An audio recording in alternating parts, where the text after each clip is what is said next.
Honey, just use Mama's card. She's got like $130,000 saved up. I heard my son Michael's voice from the living room, and I felt the floor drop out from under me. I was in the kitchen, preparing lunch with my hands covered in flour, when those words cut through the wall and struck my chest like a clenched fist. I couldn't believe what I'd just heard. My own son, the boy I carried for 9 months, the one I nursed and raised alone after his daddy left us, was handing over my bank card to Shanice, his wife, like it was his own. As if the money that cost me 40 years of work, of ruined knees scrubbing other people's floors, of tired eyes sewing late into the night, belonged to him. I dropped the rolling pin on the counter and stood paralyzed, my heart hammering so loud I could hear it in my ears. "Are you sure, babe? Won't she get mad?" Shanice asked, with that sweet voice she used when she wanted something. It was a voice I knew all too well after 15 years of watching her manipulate my son. "Nah, Mom won't say nothin'. She lives here rent-free. She eats our food, uses our utilities. It's the least she can do to help us out a little. Besides, she's old now. What does she need all that cash saved for? We got expenses. We got a life ahead of us," Michael replied, and every word was like a knife twisting in my back. I stood there, staring at the dough on the table, fighting back the tears that threatened to spill. I wasn't going to cry. I had cried enough in this house over the last 20 years, ever since Michael convinced me to sell my little apartment to help him with the down payment on this place, which he now claimed was only his. Rent-free, he'd said. I lived rent-free in the house I helped buy. I ate for free the food I cooked every single day. I used the utilities I paid for with my $500 monthly Social Security check, which I handed over in full every month without keeping a single cent for myself. I heard Shanice's footsteps approaching the door, the rattle of her purse, the jingle of the car keys. She was heading to the mall with my card in hand, with the code Michael had given her, with access to every dollar I had ever sweated for. "I'm heading out to the mall, Mama Loretta. You need anything?" She called out from the living room with that fake kindness she used in front of Michael, as if we were friends, as if she hadn't taken my son from me, piece by piece, all these years. "No, sweetie, thank you," I replied, my voice as steady as I could make it, without turning, without letting her see my face. I heard the door close, the car engine start, the sound fading down the street. I sank into a kitchen chair and looked at my hands. 68-year-old hands, wrinkled and spotted, hands that had worked nonstop since I was 14. I remembered every one of those $130,000. Every bill had a story, a sacrifice, a compromise. The first $10,000 I saved, working as a seamstress in a shop, where I clocked in at 6 a.m. and left at 8 p.m., 6 days a week, saving the little money I made each day in an envelope under my mattress. It took me 3 years to save those first $10,000, eating rice and beans almost every day, never buying myself a new pair of shoes. Another $20,000 came from the extra cleaning jobs I took on Sundays. The one day I was supposed to rest. Huge houses belonging to rich families who paid me $50 for 8 hours of work. I cleaned 3 houses every Sunday, $150 I saved in full without spending a dime. The rest came from years and years of having no life of my own, no new clothes, no trips to the beauty parlor, no eating out, saying no to anything that cost money. While other women my age went out with friends or treated themselves, I counted pennies and tucked them into the bank account I'd opened 30 years ago. And for what?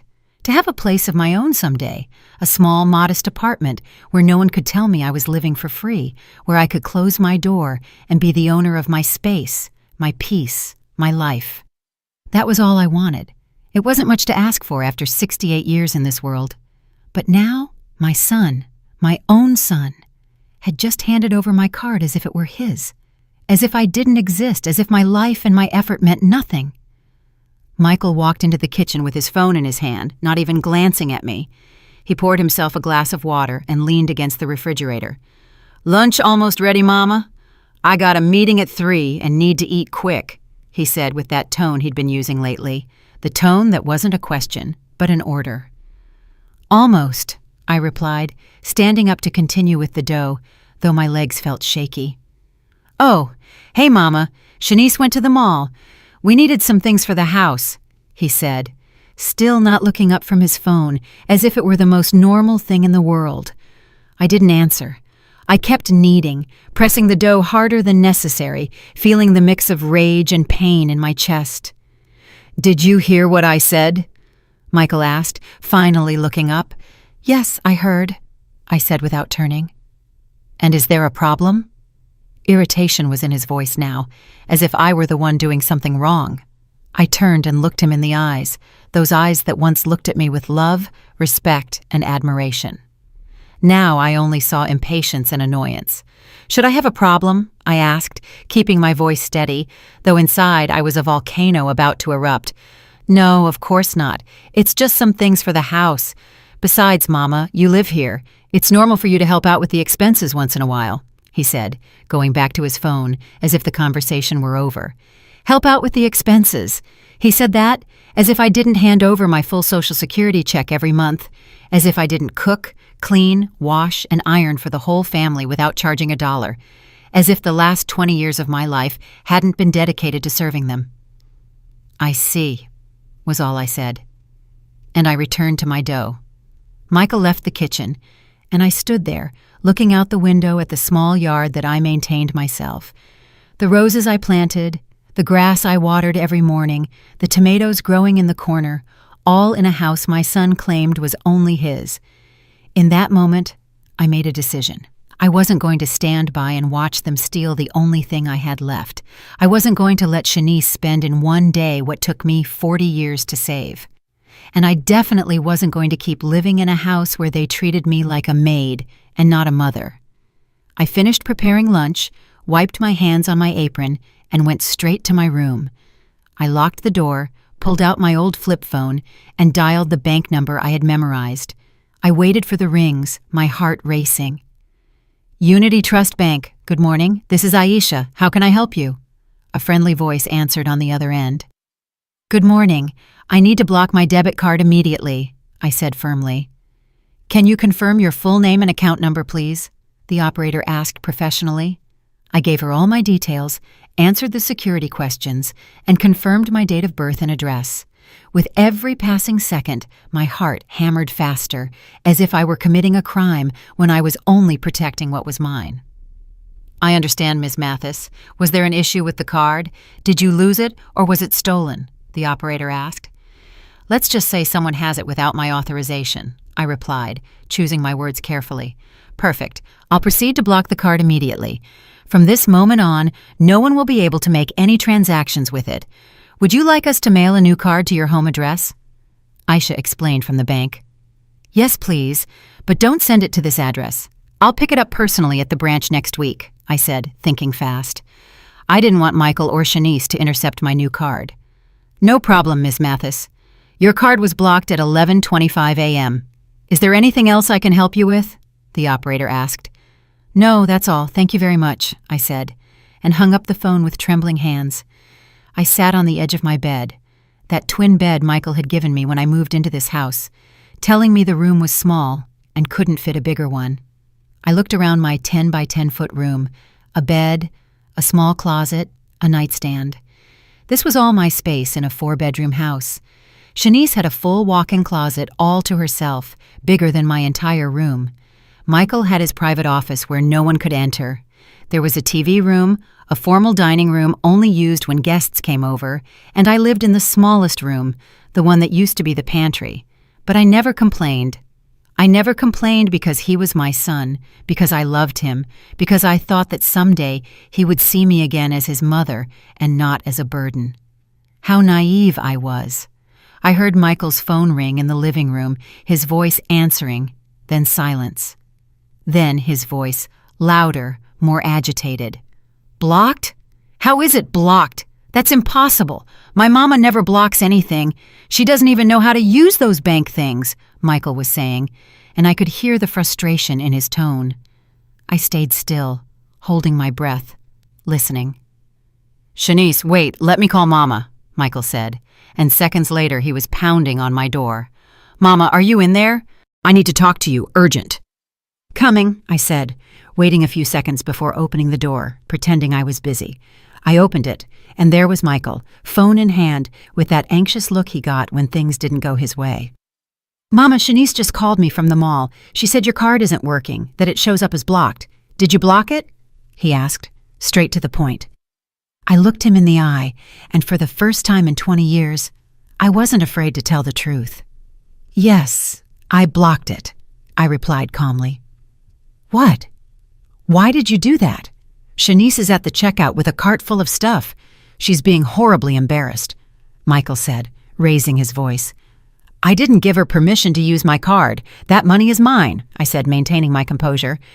Mama, don't start with that now. Shanice was just going to buy some things we need for the house. It's not a big deal. Call the bank and unblock the card right now, Michael ordered with that authoritative tone he had developed over the years. No, I said simply. Michael fell silent, staring at me as if he couldn't believe what he had just heard. It was probably the first time in 2 decades I had told him no. What do you mean no? Mama, you're not understanding. Shanice is waiting at the mall with $2,000 worth of purchases. Do you have any idea how embarrassed she is right now? Michael said, his face red with anger. $2,000, I repeated slowly, feeling the words burn in my throat.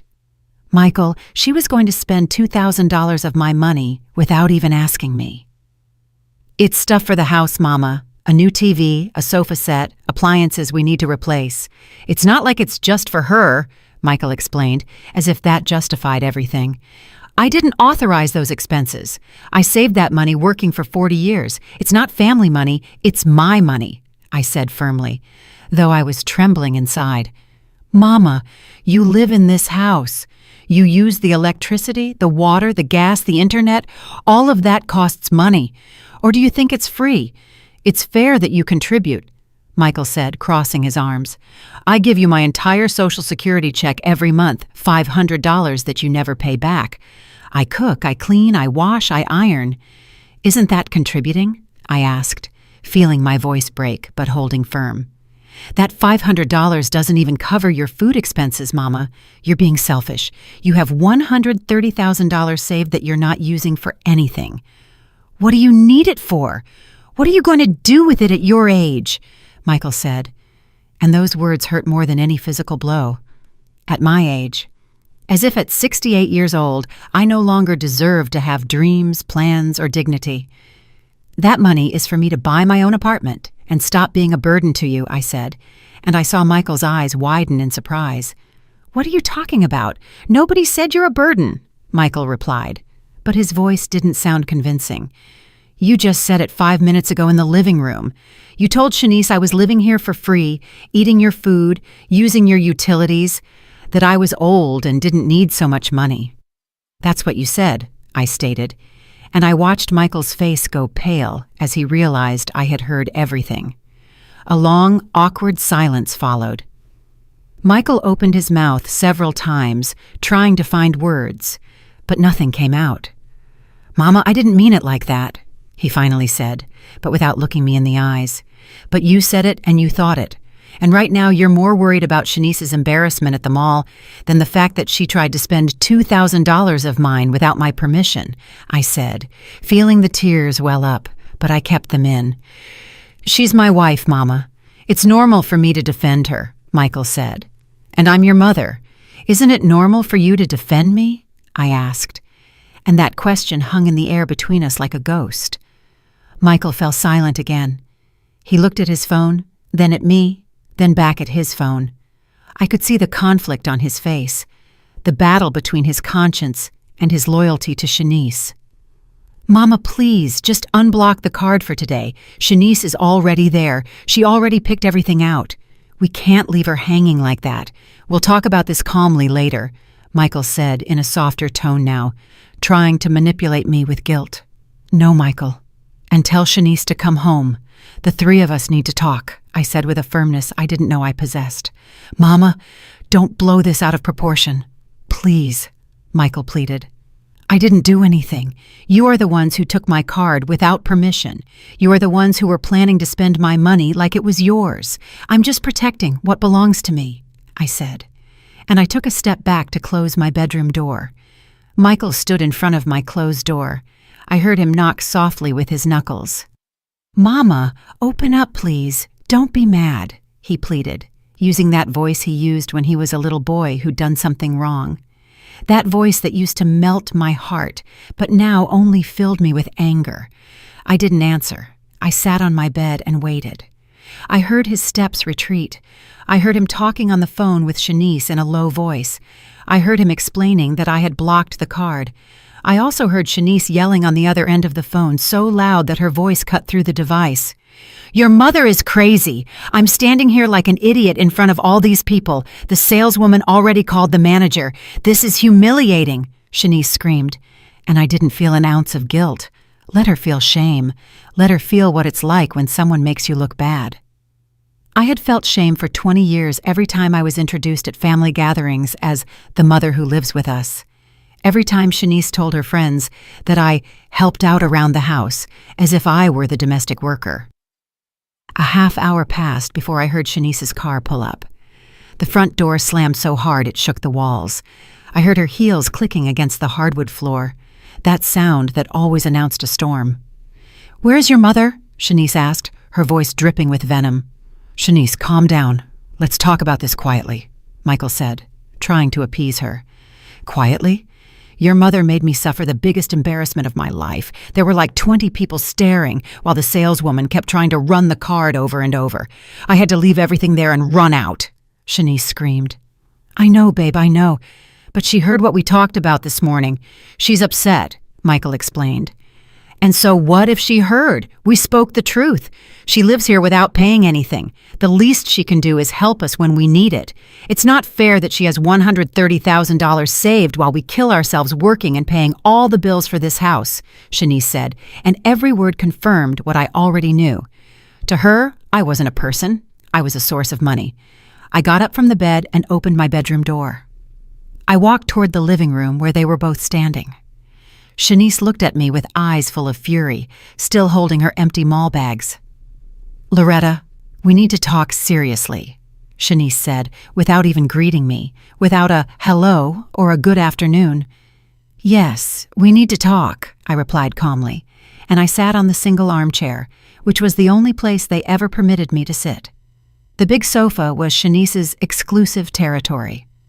"Why did you block your card? Why did you put me through that embarrassment?" Shanice attacked immediately.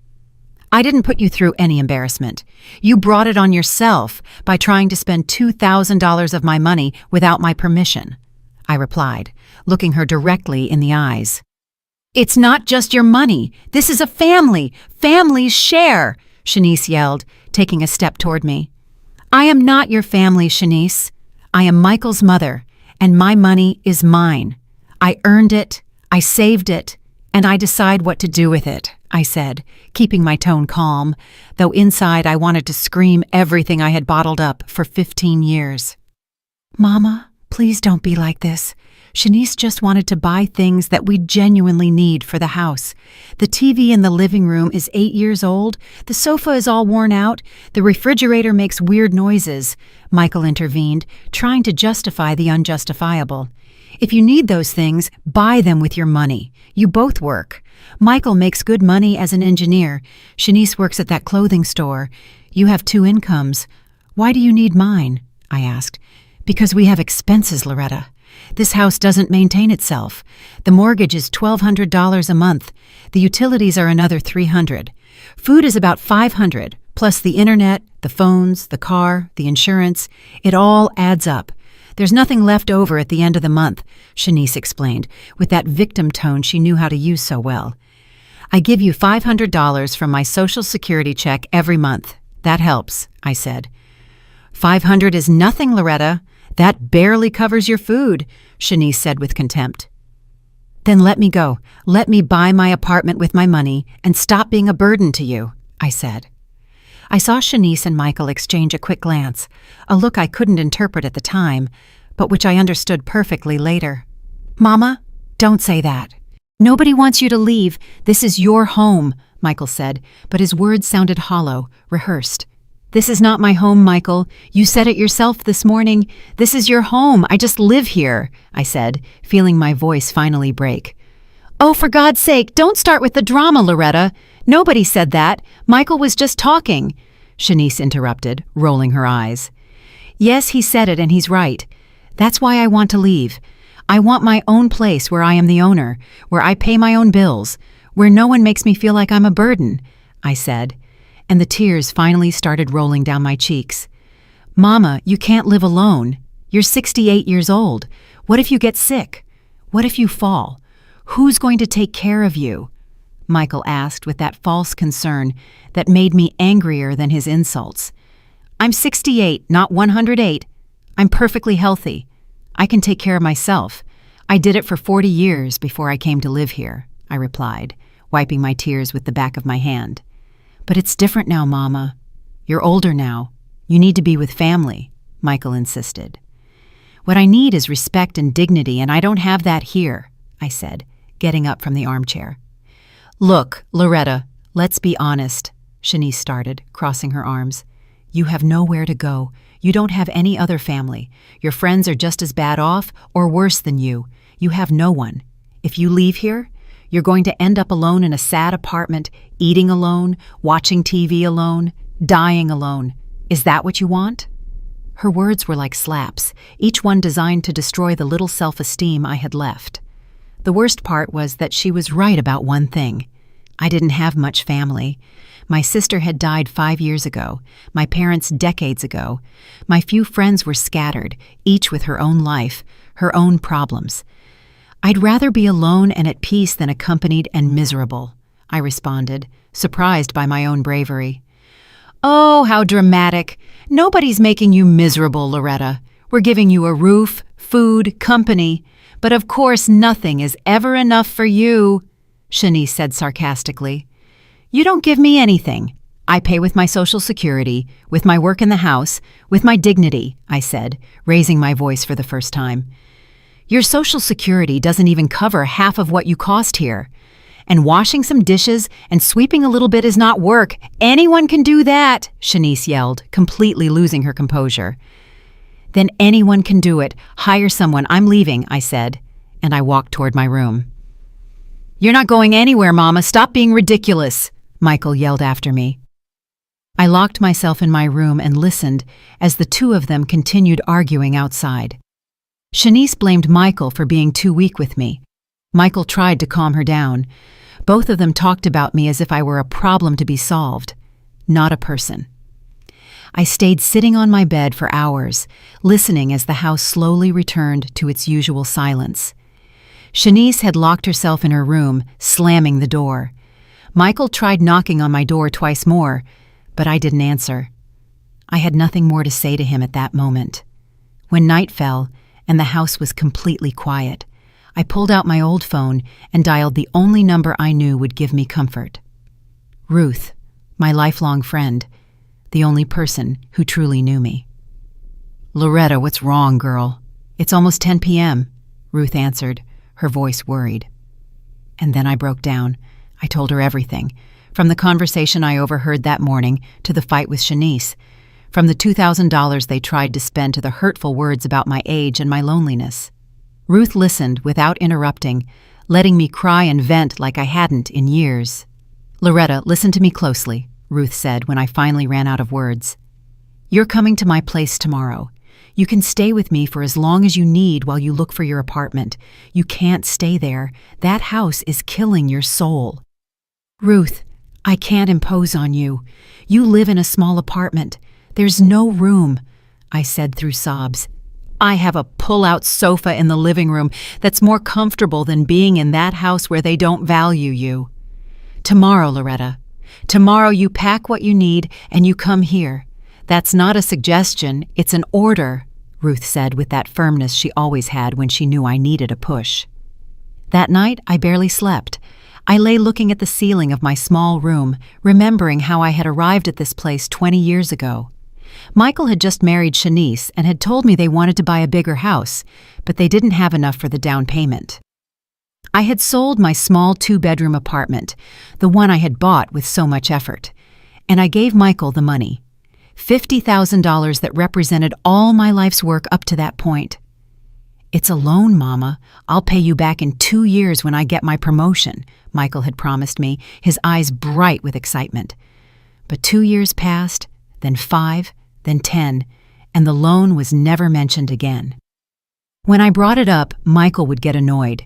He would say that he was giving me a roof and food, and that was worth more than the $50,000. Now I understood that I had been a fool. I had blindly trusted my son, and he had abused that trust. Worse yet, I had allowed it for 2 decades because I was afraid of being alone, afraid Michael would reject me, afraid of losing the only direct family I had left. But the fear of loneliness couldn't be stronger than my dignity. I couldn't keep living like that. When Friday dawned, I got up earlier than usual. I prepared breakfast as always. I left everything ready on the table, but this time I didn't stay to serve them. I showered, dressed in my best clothes, and started packing my things into the 2 old suitcases I had stored at the back of the closet. I didn't have much: modest clothes, a few pairs of shoes, photographs, important documents, and the small wooden box where I kept the few pieces of jewelry I owned. My mother's wedding ring, some silver earrings my sister gave me, a thin chain I bought with my first paycheck. Everything fit into 2 suitcases. I heard Michael and Shanice get up.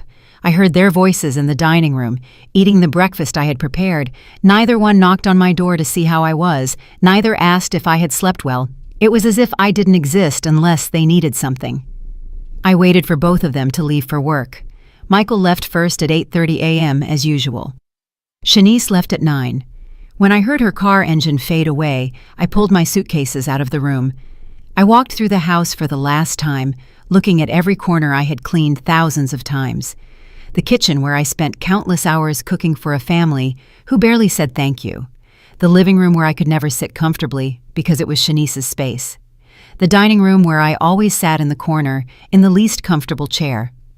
I left the house keys on the dining room table. Beside them, I left a note I had written during the night. "Michael, I'm leaving. I can't keep living in a house where I'm only valued for my money. Thank you for these 20 years, but I need to reclaim my dignity. Don't look for me. When I have my new apartment, I'll send you the address. I love you, but I love myself more. Mama." I called a cab and waited outside with my 2 suitcases. Mr. Davis, the next-door neighbor, was watering his lawn and looked at me curiously. "Good morning, Ms. Loretta. Going on a trip?" he asked kindly. "Something like that, Mr. Davis. Something like that," I replied with a smile that didn't reach my eyes. The cab arrived in 10 minutes. The driver, a young man in his 30s, helped me load the suitcases. "Where to, ma'am?" he asked.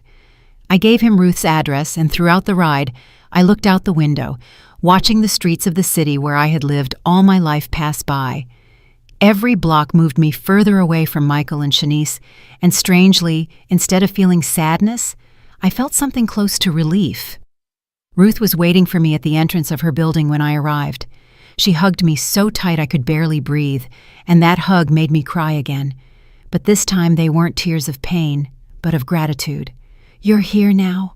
You're safe now," Ruth whispered, stroking my hair as if I were a child. Her apartment was small, as she had said. A living room, dining room combo, 1 bedroom, a kitchen, and a bathroom, but it was clean, tidy, and above all, full of peace. There was no tension in the air, no looks of contempt, no hurtful words waiting to strike. "The sofa bed is all yours. It's not much, but it's comfy. And this house is your house for as long as you need to stay," Ruth said, showing me where I could put my things. "Ruth, I don't know how to thank you for this," I said, my voice choked. "You don't have to thank me for anything. That's what friends are for. Besides, you'll keep me company. Since my husband passed 3 years ago, this house has been too quiet," Ruth said with a warm smile. We spent the rest of the morning organizing my things. Ruth gave me space in her closet, showed me where everything was in the kitchen, and made me feel welcome in 1,000 small ways. At 1 p.m., my phone started ringing. It was Michael. I didn't answer. He called again, and one more time. Finally, he left a voicemail. "Mama, where are you? I came home for lunch, and you're not here. I saw your note. Please call me. I'm worried." Worried. How interesting that he was worried now. He wasn't worried yesterday when he yelled at me. He wasn't worried when his wife tried to steal $2,000 from me. He wasn't worried for 20 years while I withered away in that house. Ruth looked at me with a questioning gaze. "You going to answer him?" she asked. "Not yet. I need to think clearly. First, I need to decide what I'm going to do with my life before I talk to him," I replied, turning off the phone. That afternoon, Ruth and I sat on her small balcony with a cup of coffee. From there, we could see the city, the buildings, life moving below on the streets. "You know what hurts the most, Ruth?" I said after a long silence. "It's not the money they tried to spend. It's not even that they disrespected me. What hurts the most is that I lost 20 years of my life trying to earn my son's love, and now I realize that love was always conditioned on what I could give him." Ruth took my hand in hers, those hands also wrinkled by the years, but strong and warm. "Loretta, listen to me closely. You didn't lose 20 years trying to earn his love. You gave 20 years of unconditional love, which is very different. The problem isn't you. The problem is that Michael and that woman didn't know how to value what they had," Ruth said with wisdom. "But I'm his mother. Mothers are supposed to sacrifice for their children," I said, still feeling the guilt they had instilled in me all my life. "Mothers should love their children, yes, but children must also love their mothers. Love isn't a one-way street, Loretta, and sacrifice has a limit. When the sacrifice is killing your soul, it's no longer love, it's self-destruction," Ruth replied firmly. She was right. She always was. Ruth had been my friend since we both worked in the same textile factory 40 years ago. She knew me better than anyone. She had seen my marriage fail. She had watched me raise Michael alone. She had watched me slowly fade away in that house. "Now, you need to think about yourself, about what you want, about what Loretta needs to be happy," Ruth continued. "I want my apartment. I want a place of my own where no one can make me feel like I'm in the way, where I can drink coffee in the morning without feeling like I'm using someone else's electricity, where I can watch TV without being told I'm hogging the couch," I said. And as I spoke, I felt something inside me grow stronger.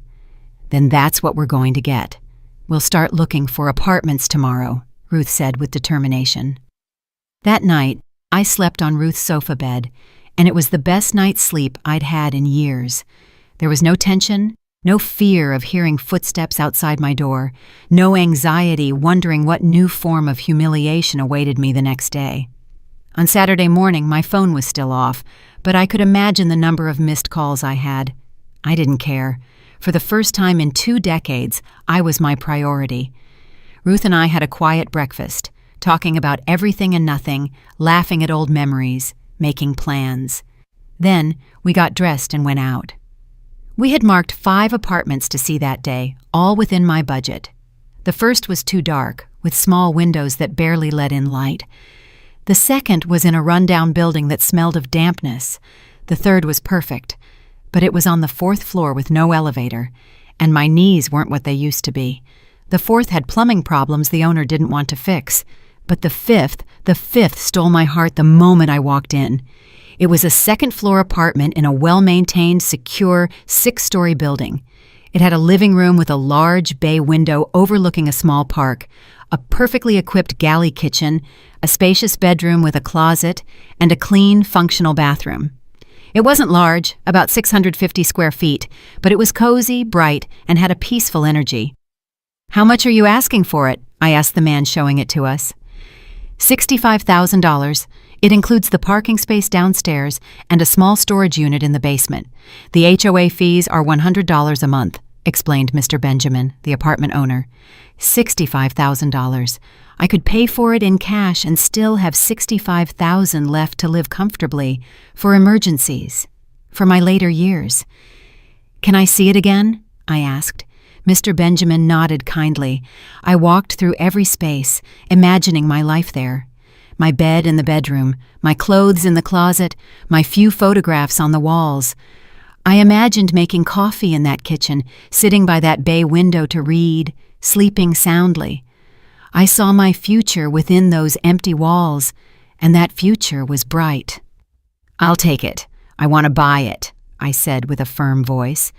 Mr. Benjamin smiled widely. "Excellent decision, ma'am. It's an apartment with great energy. The previous owner lived here for 20 years. She only moved to live with her daughter overseas. It's well cared for. Never had any problems," he explained, pulling some papers from his portfolio. "We need to start the legal paperwork. Do you have a trusted attorney, or would you like me to recommend one?" Mr. Benjamin asked. "I know a good one," Ruth interjected. "My cousin's son is a closing attorney. He's honest and charges fair rates." "Perfect. Then we can meet Monday to start the paperwork. It usually takes about a week to complete the entire legal process," Mr. Benjamin said. 1 week. In 1 week, that apartment would be mine. My name would be on the deed. I would be a property owner, not a burden living for free in someone else's house. We left the apartment with the signed commitment and a $5,000 down payment, which I paid with a check. Ruth and I hugged in the street like two excited girls. "You did it, Loretta!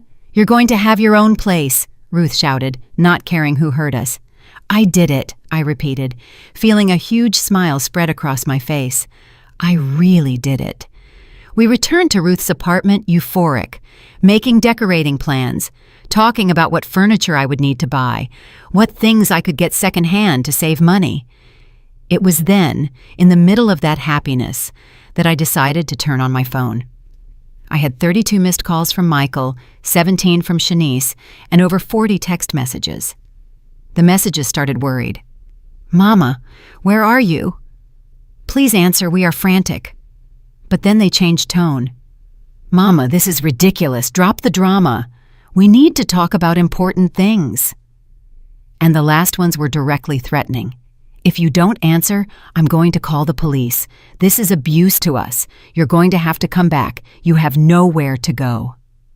Ruth read the messages over my shoulder and snorted indignantly. "That boy is out of his mind. Abuse to them? As if they haven't abused you for years," Ruth said, shaking her head. "I have to talk to him, but by message. I don't want to hear his voice yet," I said, taking a deep breath. I sat on the sofa and wrote a long message, choosing every word carefully. "Michael, I'm fine. I'm in a safe place with a friend. I needed to leave that house to regain my mental health. For 20 years, I lived feeling like a burden, and yesterday's incident was the last straw. I bought an apartment of my own. I'm moving in a week. This isn't a punishment for you. It's an act of self-love for me. When I'm settled, I'll give you my address and we can talk calmly. I love you, but I need to do this. Mama." I pressed send before I could change my mind. I saw the 2 checks indicating the message was delivered. Then I watched them turn blue, indicating he had read it. The 3 dots appeared, showing Michael was typing. They disappeared. They reappeared. They disappeared again. Finally, his response arrived. "Mama, this is crazy. You can't just buy an apartment like that. Who's going to take care of you? Who will help you if you get sick? Have you thought about that? Plus, Shanice is really mad. She says you owe her an apology for the embarrassment at the mall. We need you to come home and talk this out like adults." I read the message 3 times. No apology from him, no acknowledgement of what they had done. Just more manipulation, more attempts to make me feel guilty, more fake concern disguised as love. "Are you going to answer him?" Ruth asked. "Yes," I said, and I wrote a short but clear response. "Michael, I am 68, not 98. I can take perfectly good care of myself, and I don't owe Shanice an apology. She tried to spend $2,000 of my money without my permission. If anyone should apologize, it's you 2. We'll talk when I'm ready." After sending that message, I turned off the phone again. I didn't want to keep reading his attempts at manipulation. Ruth was right when she said I needed space to think clearly, and that was impossible with Michael bombarding me with messages designed to make me feel guilty. Sunday was a day of absolute peace. Ruth and I went to church in the morning, something I hadn't been able to do in years because Sundays were when Shanice organized her big family brunches and I had to cook for everyone. Afterward, we walked through the market, looking at second-hand furniture and housewares. I found a small but beautiful dining table, solid wood, for only $80. The seller helped me load it into the cab. I also bought a set of pots in good condition for $30, some plates and glasses, and towels for the bathroom. Ruth insisted on buying me a set of new sheets she saw at a store. "So you can start your new life with new sheets, clean, with no history," Ruth said as she paid. I couldn't help but cry again, but this time from emotion. We stored everything in Ruth's building storage unit, waiting for the day I could move into my new apartment. Everything I bought, every item I set aside for my new life, was another step toward my freedom. On Monday morning, I met with the closing attorney Marcus, Ruth's cousin's son. He was a man in his mid-40s, serious but kind. He reviewed all my documents, verified the legal status of the apartment, and explained every step of the process. "Ms. Mathis, everything is in order. The apartment has no debt, no liens. Mr. Benjamin is the sole legal owner. We can close the sale next Friday. Are you sure you want to pay in cash? We could arrange a mortgage if you prefer not to use up so much of your savings," Marcus explained.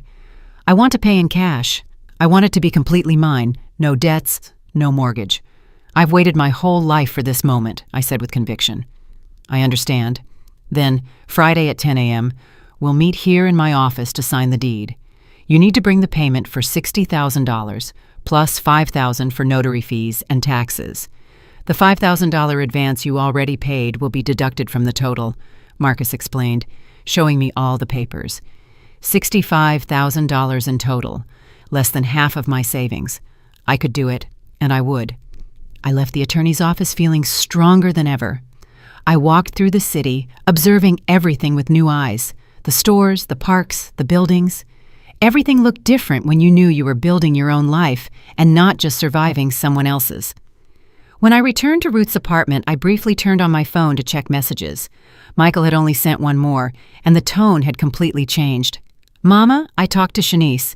She is willing to apologize if you apologize too. We can forget this whole misunderstanding if you come home today. We miss you. The house isn't the same without you. Please think about it carefully before you make a mistake you can't reverse. A mistake I can't reverse. As if buying my own home were a mistake. As if reclaiming my dignity were something to regret. As if 20 years of feeling invisible weren't the real mistake." I didn't answer him. I had nothing more to say to him for the moment. The following days passed in a mix of nerves and excitement. Ruth and I continued buying things for my apartment. A small but comfortable sofa we found at a garage sale for $10. A used but excellent condition full-sized bed for $200. A thin bookcase, some lamps, simple curtains. I also went to the bank to organize everything for the payment. The teller, a young woman named Aisha, served me with great patience as I withdrew the $60,000 using a cashier's check. "Ma'am, this is a considerable amount. Are you sure this is a legitimate transaction? We don't want you to be a victim of any fraud," Aisha told me with genuine concern. "It's not a fraud, dear. I'm buying my first apartment of my own at 68 years old," I replied proudly. Aisha smiled widely. "That's beautiful, ma'am. Congratulations. My grandmother also bought her house at 70 after divorcing my grandfather. She told me those were the best years of her life," Aisha shared as she processed the check. Her words gave me hope. It wasn't too late. It was never too late to start over. On Thursday night, the day before signing the deed, Michael showed up at Ruth's building. I don't know how he got the address. He probably checked with someone he knew or followed some clue on my social media. He rang the intercom insistently until Ruth answered. "Who is it?" Ruth asked curtly. "It's Michael, Loretta's son. I need to speak to my mama." I heard his voice through the small speaker. Ruth looked at me, asking with her eyes what I wanted to do. I took a deep breath. "Let him up, but you stay here with me," I said. Ruth nodded. Minutes later, Michael was knocking on the apartment door. When I opened it, I was surprised to see him looking so worn out. He had deep circles under his eyes. His clothes were wrinkled, his hair disheveled. He didn't look like the successful engineer he boasted about being. "Mama," he said, and his voice cracked slightly. "Michael," I replied without moving from the doorway, without inviting him in. "Can we talk?" he asked. glancing into the apartment where Ruth stood with her arms crossed like a guardian. "It's fine right here," I said. Michael sighed and ran a hand through his hair. "Mama, this got out of hand. I know Shanice and I messed up. We shouldn't have taken your card without permission. But you didn't have to just leave like that without a word, leaving us worried."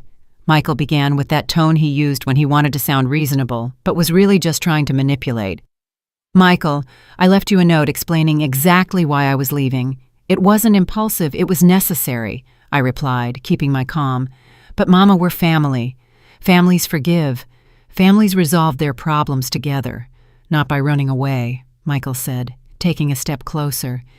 "Families also respect each other, Michael, and you haven't respected me in years. It's just that I was so used to the mistreatment that I stopped noticing it," I said, feeling the words come out with more force than I expected. "Mistreatment? Mama, we never mistreated you. We gave you a roof, food, everything you needed," Michael protested, raising his voice. "You gave me a room the size of a closet. You made me feel like every bite of food I ate was a favor. You treated me like a servant, not a mother. And when I saved money with 40 years of work, you tried to steal it," I said. And every word was like releasing a weight I had carried for too long. "We weren't going to steal anything. It was just for some things for the house where you live too. It's not stealing, Mama, it's family sharing," Michael yelled, losing his composure. $2,000 is not sharing, Michael, it's stealing. "And I never authorized that expense," I replied without raising my voice, which seemed to frustrate him even more. "Fine, all right. I admit it was too much. Shanice got carried away seeing all those things on sale, but we can fix this. Come home, and I promise you none of this will ever happen again," Michael said, changing tactics, his tone now pleading. "I'm not coming back, Michael. Tomorrow I sign the deed for my new apartment.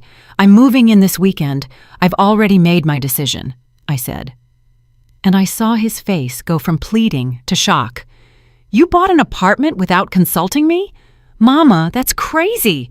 What if you got scammed? What if it's a bad deal? I should have reviewed those things with you," Michael said, almost panicking. "I have an attorney, a lawyer. Everything is legal and verified. I didn't need your permission, Michael. I'm a 68-year-old adult with full mental capacity. I can make my own decisions," I explained patiently. Michael fell silent for a moment, processing what I had just told him. I watched his eyes move quickly, calculating, thinking about his next move. "And the money? How much do you have left after buying that apartment?" he asked. And there was the real reason for his visit. He didn't come for me, he came for my money. "That is none of your business, Michael," I replied firmly. "Of course it's my business. I'm your son, your only family. I have a right to know how you're managing your finances. At your age, you could make errors in judgment," Michael said with that condescending tone that always bothered me so much. "At my age, I have more experience and wisdom than you. I've managed my money for 40 years without making mistakes." "I'm not going to start now," I said, crossing my arms. "Mama, let's be honest. That money is partially mine, too. I've supported you for 20 years. I've given you a house, food, utilities. That has value. If we calculate it, I probably owe you little or nothing," Michael said, and his words felt like a bucket of ice water dumped over me. Ruth took a step forward from inside the apartment. "Young man, I think it's time for you to leave. You heard your mother. She made her decision, and you have no right to her money," Ruth intervened firmly. "You stay out of this, ma'am. This is between my mama and me," Michael replied rudely. "This is my house, and I can get involved whenever I please. And I'm going to ask you to leave right now, or I'll call security," Ruth said, pulling out her phone. Michael looked at me with a mix of anger and desperation. "Is this what you want, Mama? To break up our family? To let strangers get between us?" he asked, pointing at Ruth. "Ruth is not a stranger. She's been my friend for 40 years. She's been by my side at times when you didn't even exist. And no, Michael, I'm not breaking up the family. The family broke up when you stopped seeing me as your mother and started seeing me as your ATM," I said, feeling the tears threaten to spill, but I held them back. "I can't believe you're doing this. Shanice was right about you. She said you were selfish. that you only thought about yourself, and I defended you. How foolish I was," Michael said, venom in every word. Those words hurt more than I cared to admit, but they also confirmed what I already knew. Shanice had poisoned my son against me for years, and he had let her. "If that's what you think of me, then it's better for me to leave your life. I don't want to be a burden to anyone," I said, my voice trembling. "Fine, great. Go to your apartment. Live alone, but don't come running when you get sick or need help. Don't come back when you realize you made a mistake," Michael said, turning to leave. "Michael," I called out, and he stopped without turning around. "I love you. I will always love you. You are my son, but I can no longer live by sacrificing my dignity for your comfort. I hope you understand that someday." Michael didn't respond. He simply kept walking toward the elevator.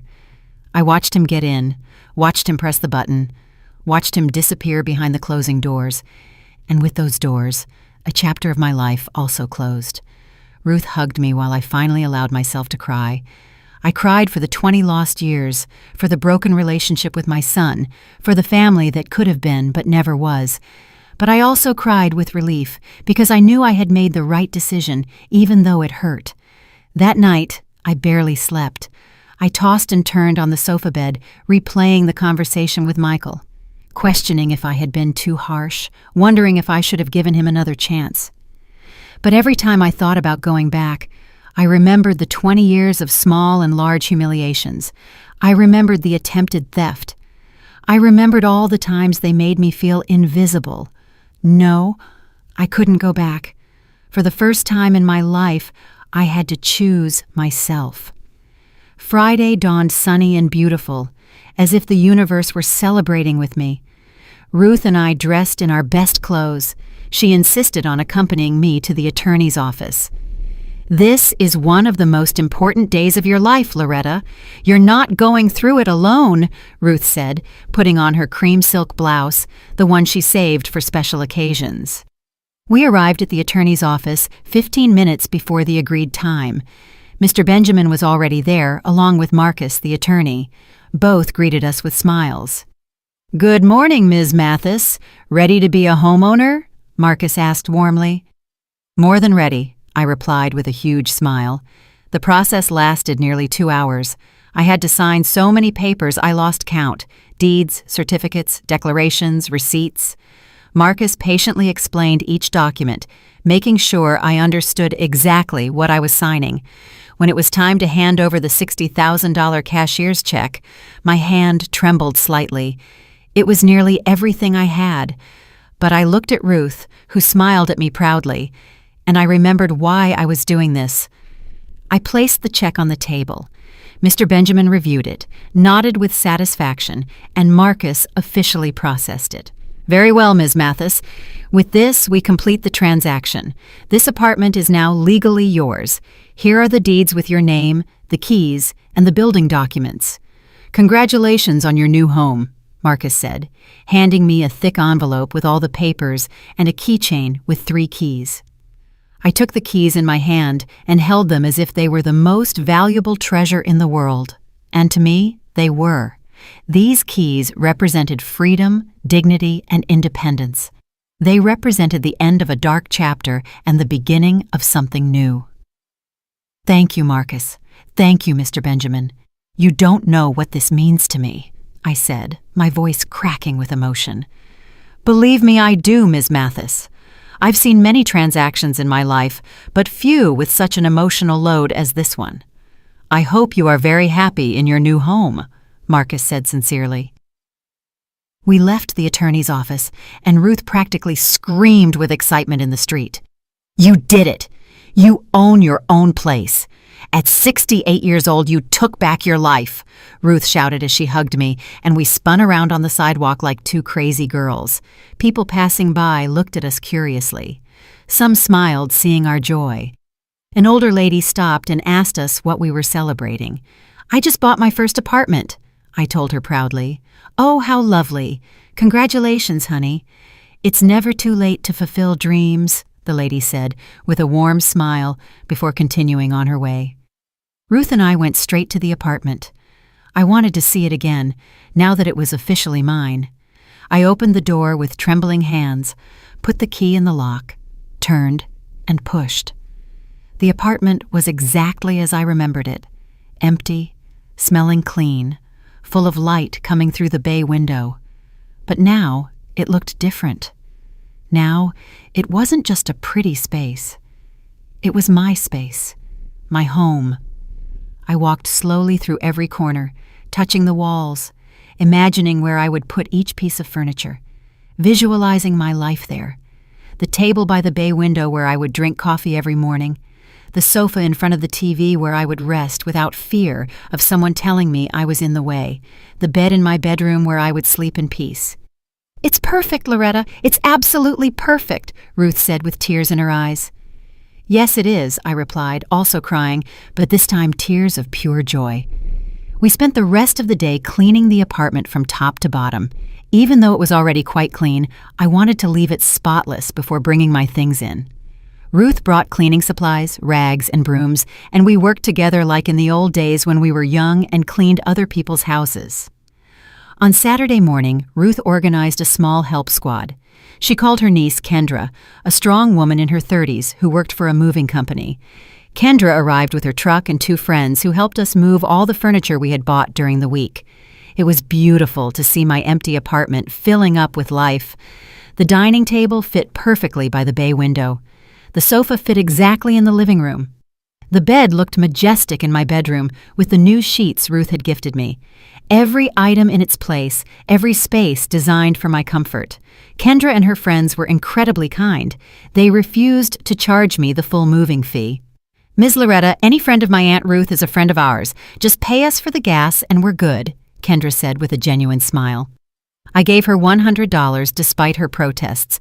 It was the least I could do for their help and kindness.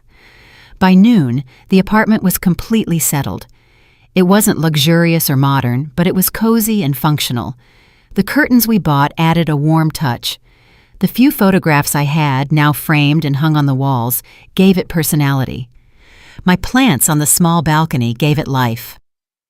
Ruth insisted on staying to help me organize the kitchen. We put away the pots, the plates, the glasses, the cutlery. Every cabinet had its purpose. Every space was optimized. "Tomorrow we'll go to the market and buy groceries to fill your refrigerator," Ruth said as she wiped down the shelves before putting away the dishes. "Ruth, you've done too much for me. I don't know how I'll ever repay you for all of this," I said, feeling overwhelmed by her generosity. "You won't repay me for anything. Friends don't pay each other back. They support each other. Besides, you would do the same for me," Ruth replied, hugging me. She was right. I would. But that didn't make me feel any less grateful. That night, my first night in my own apartment, Ruth went home after ensuring 1,000 times that I would be all right alone. I stood in the middle of my living room, looking around, still unable to believe that all of this was mine. I made myself a cup of tea in my kitchen, using my teapot, my mug, my water. I sat in my armchair in front of my window and looked outside. The park was lit by faint streetlights. Some people were walking dogs. Others were simply enjoying the cool night. For the first time in 20 years, I didn't feel anxious. There was no tension in the air. There was no fear of hearing footsteps approaching with complaints or demands. There was only peace, silence, freedom. I allowed myself to cry again, but these tears were different. They weren't tears of pain or anger.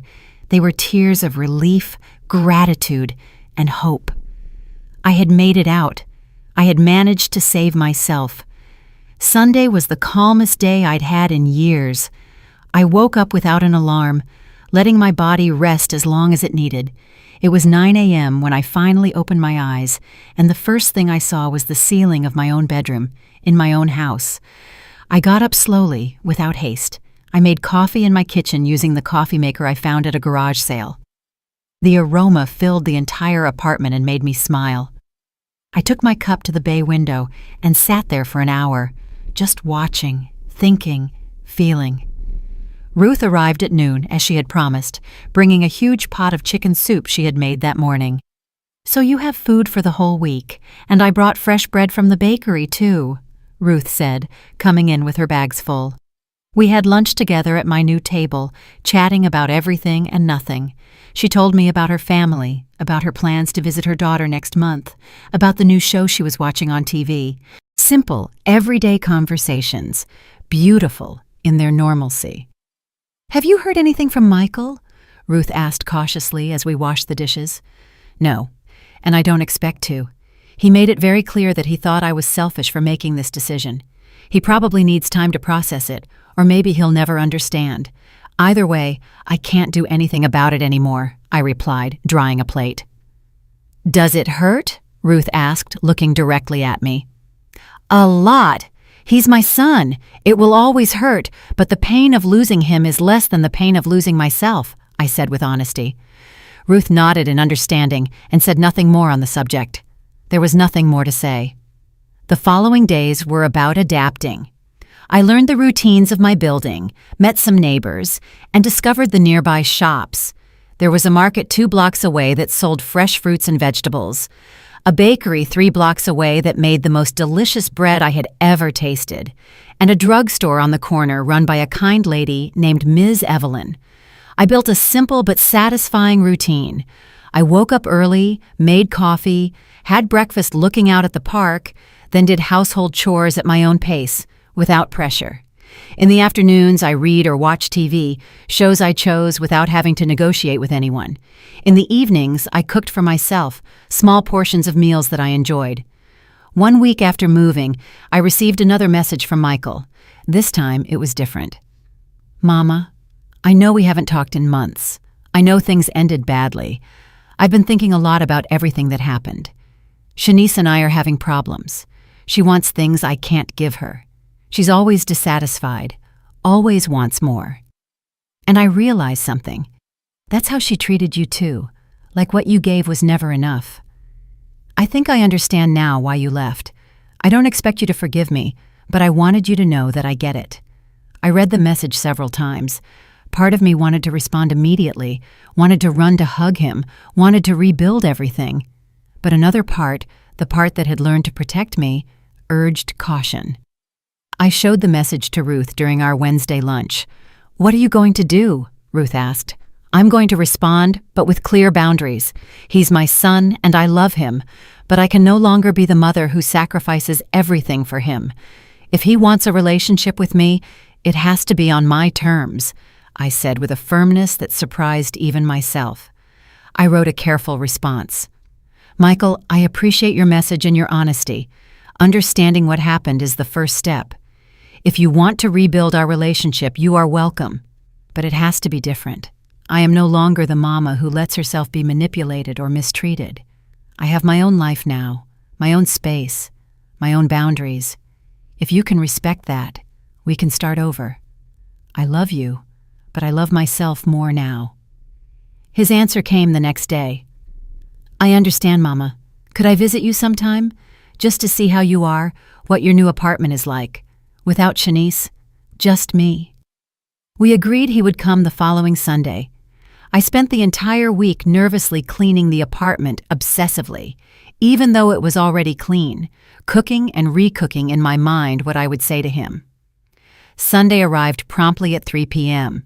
When I opened the door, I saw a different Michael, thinner, with more gray hair, tired eyes, but also softer. "Hi, Mama," he said, his voice trembling slightly. "Hello, son," I replied, and we hugged in the doorway. It was a long, healing hug, full of unsaid things. I showed him the apartment. He walked through every space carefully, touching the furniture, looking at the photographs on the walls, observing everything. "It's beautiful, Mama. It's small, but cozy. It feels like you," Michael said sincerely. We sat at my table by the bay window. I served him coffee and cookies I had bought that morning. We talked for hours. Michael told me about his problems with Shanice, about how she constantly pressured him for more money, more things, more status.